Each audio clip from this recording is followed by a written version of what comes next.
On Monday, June 25th, our reporting team ran into the Jefferson Street Marching Band while collecting stories around Kirkwood. The Jefferson Street Marching Band had just returned, traveling around downtown Bloomington as they were performing music for the Travel Channel. The band performed a piece from an African drummer. The Jefferson Street Marching Band performs music from all around the world.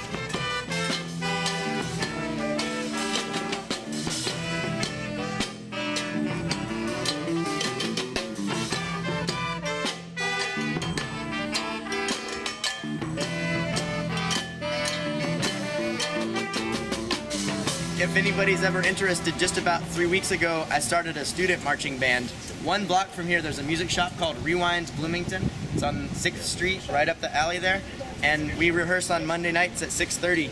And if anyone's interested in playing horns or drums or even electric bass with us, we're just getting that off the ground, and it's going to be Bloomington's first independent student marching band. So it's a pretty exciting thing. As a lover of music, I really enjoyed the Jefferson Street Marching Band, and I think you would too.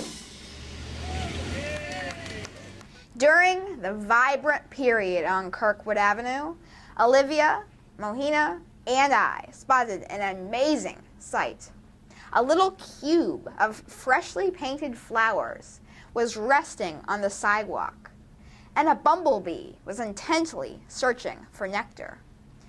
Of course, it was only a tiny, ordinary bumblebee, only doing its job. But the word ordinary flew off into the sky right as a random bird fluttered past the radiant flowers and the bee. Birds were tough creatures that weren't really scared of much, excluding the hawks and eagles and other predators related. And then it happened.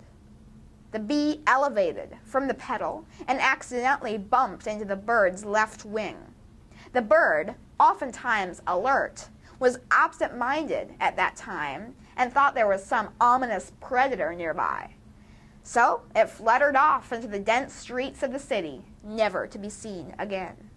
Believe it or not, a bee scared a bird.